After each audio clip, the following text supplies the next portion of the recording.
Unidade 3. O foco aí da unidade 3, título dela, né? A oração e a construção de significados. Bom, qual é o tema aqui? Cara, começa com uma distinção entre frases e orações. Aqui é basicamente a gente entender, já que uma das dificuldades é a estrutura sintática, né? Gramatical complexa, que a gente vê habitualmente em textos filosóficos. Então vamos tentar entender essa estrutura.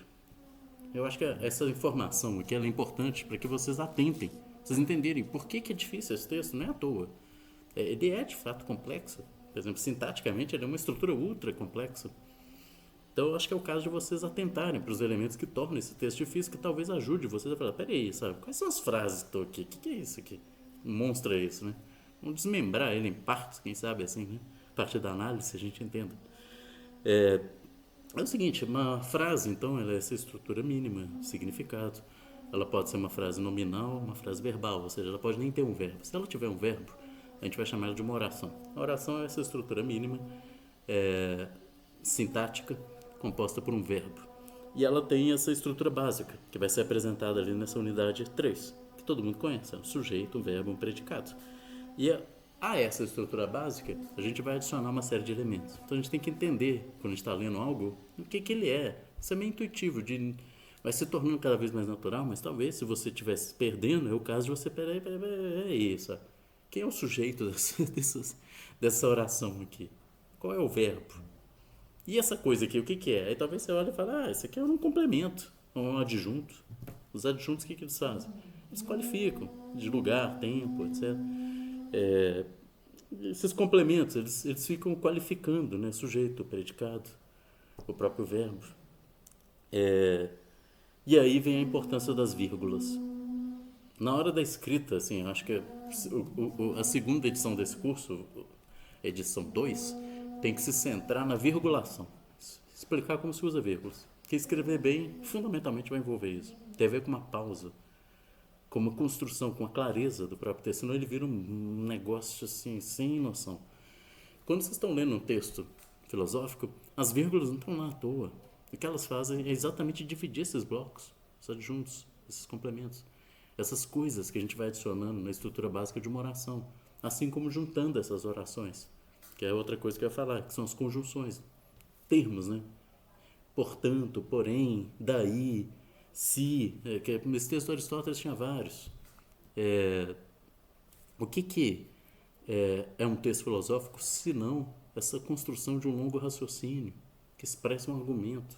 Esse raciocínio ele vai se construindo com essas conjunções.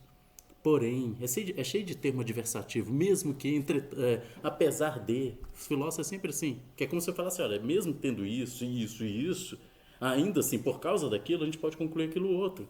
Esse é o tipo de estrutura clássica, comum, assim, que a gente faz, um raciocínio. Mas isso vai aparecer em texto.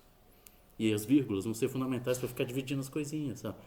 E é importante, porra, na hora de escrever em particular, mas assim, a gente não divide o sujeito em predicado com uma vírgula. As vírgulas, se elas estão ali antes de um verbo, por exemplo, é porque aquilo que vinha antes era algum tipo de adjunto. Por exemplo, em 1900 e, sei lá, não, em 2016, entrei no departamento de filosofia da UFSJ. Esse em 2016, vírgula, é porque é um adjunto, tempo, vírgula, entrei, porque o sujeito sou eu, ele está oculto. Pois bem, mas aí você tem que entender assim, qual é a estrutura básica. Toda vez que você vê um verbo, você tem que pensar assim, que é o sujeito desse verbo. Tem um objeto, complemento, esse aqui qualifica como. Então, um primeiro desafio aí dessa destrinchar a estrutura sintática, já que parte da dificuldade tem a ver exatamente com a complexidade sintática do texto. Então, a unidade 3 é sobre isso, e explicar essas noções, né, oração, etc., os complementos, adjuntos. A unidade 4 é sobre o conteúdo do texto argumentativo. E aí vai falar fundamentalmente aí das funções da linguagem, tipos de frases e de como extrair aí tópico frasal de um texto. Essa é uma unidade que tem muito conteúdo, acho que vocês devem ler ela com cuidado, lá no livreto do curso. E eu vou só falar aqui, por exemplo, funções da linguagem, o que são? É o seguinte, um texto ele não é só um emaranhado de palavras concatenadas sintaticamente com algum significado. Toda vez que você tem um texto, você tem que imaginar que ele está fazendo algo. Tem um livro famoso, né, de um filósofo britânico, né, que chama John Austin, que é um cara importante na filosofia da linguagem, etc. Que chama, o título em inglês é How to Do Things with Words, né, como fazer coisas com palavras. Em francês, né, eles traduziram para quand dire c'est faire, né, quando dizer é fazer. Essa que eu acho que foi adotado numa tradução em português. Essa ideia que tem a ver com atos de fala, que vai aparecer ele que vai ser o criador dessa noção de atos de fala, é que um pedaço de linguagem qualquer, um discurso, ele não é simplesmente uma junção de signos construindo sentenças e que tem um significado, ou seja, ele não tem só o nível propriamente sígnico, né, da construção dos símbolos e etc, etc, sintático, né, da concatenação desses símbolos, etc, e nem simplesmente o nível semântico, que é o significado do que essas conjunções, né, essas construções com esses sígnicas, né, com signos, o que elas significam, que é semântico. É mais do que sintático e semântico. A linguagem ela tem um outro nível, que é um nível pragmático. Na verdade, toda vez que a gente está fazendo tudo isso, a gente está fazendo algo com isso.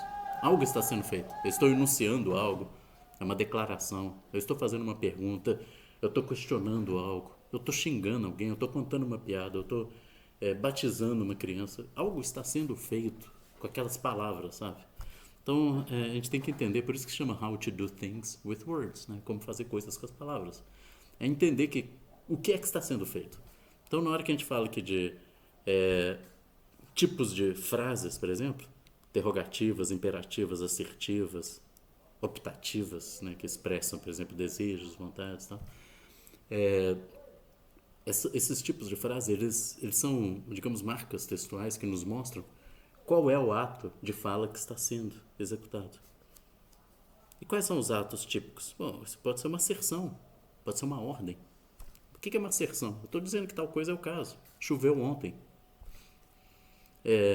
Pode ser um lamento. Ai, choveu ontem, sabe? Que merda. Tipo, eu imagino que, sei lá, eu tô no Rio Grande do Sul durante as chuvas agora e, pô, choveu ontem. É um lamento. Esse é o ato. Ele é o ato que vem misturado com uma asserção. Eu também disse um fato, mas assim, naquele contexto ele também é um lamento. Pode ser uma pergunta, alguém pode estar perguntando, choveu ontem?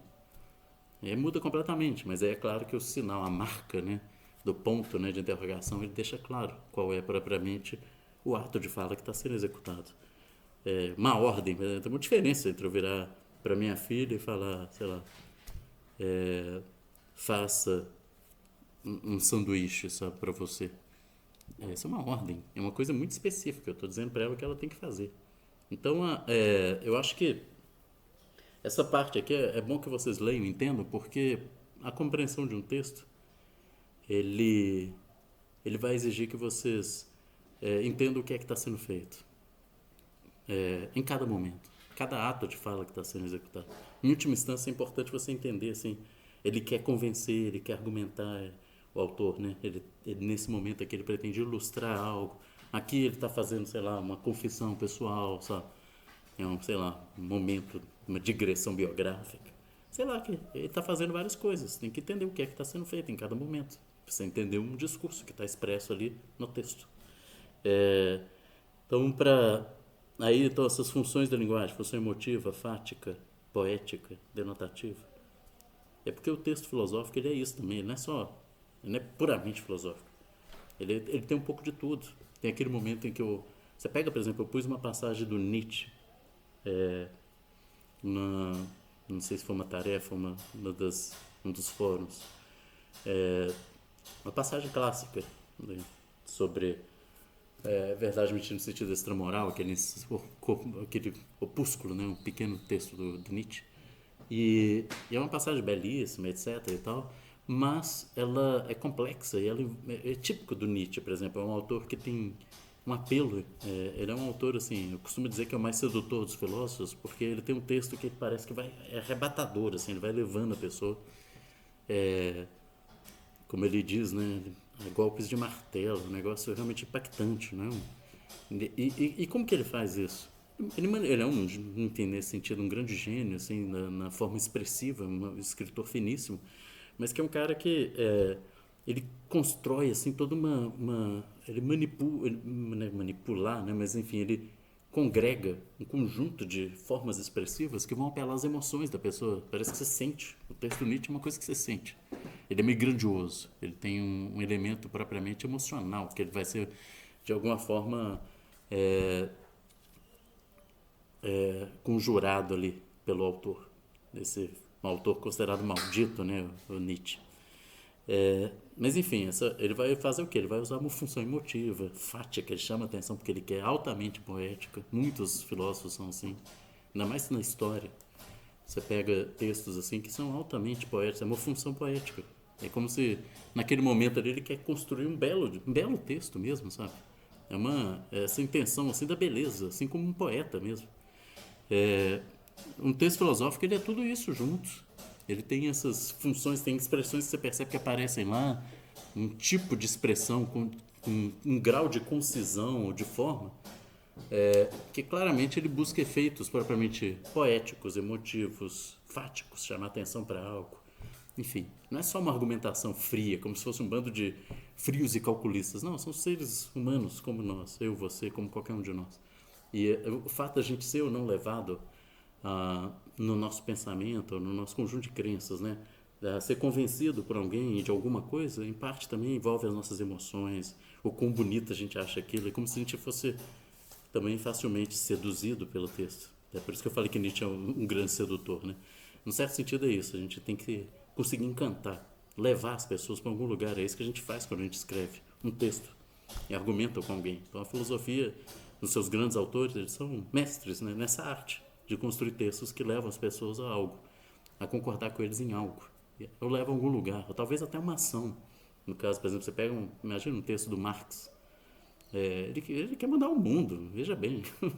O negócio dele é só te convencer de algo, não, é fazer algo no mundo, fazer com que você se torne um operador dessa transformação. Então imagina um texto com essa natureza, né? É, pois bem, então os atos de fala eles vão ser os mais variados, eles vão ser organizados ali para levar o leitor aí para as mais diversas direções. E para que você entenda tudo isso, você vai ter que basicamente extrair desse texto o que está acontecendo, entender quais são os atos de fala, e extrair desses textos o seu sentido mais profundo, que no final vai ter a ver aí com uma longa argumentação. Mas cada parte, por exemplo, cada oração que compõe ali essa sentença maior, ela vai carregar uma espécie de unidade de sentido, de significado que vai compor basicamente essa ideia maior, ou que sintetiza as ideias que estão nessas orações, que compõem uma sentença. A gente vai chamar essa ideia geral que sintetiza as coisas, o assunto, né, do que a gente está falando, de tópico frasal. Então, essa sessão ela vai te dar algumas dicas aí de como tentar achar esses tópicos frasais. Na verdade, é isso que um leitor competente faz de maneira natural e habitual. Ele pega um texto que parece super complicado e fala assim, isso aqui é sobre tal coisa. Aqui ele está falando de tal outra coisa. Então, assim, são os tópicos frasais. E aqui ele vai tentar usar essa coisa para justificar essa outra. Aí você vai montando as pecinhas de tópicos frasais. É isso que é extrair também o argumento que está lá no texto.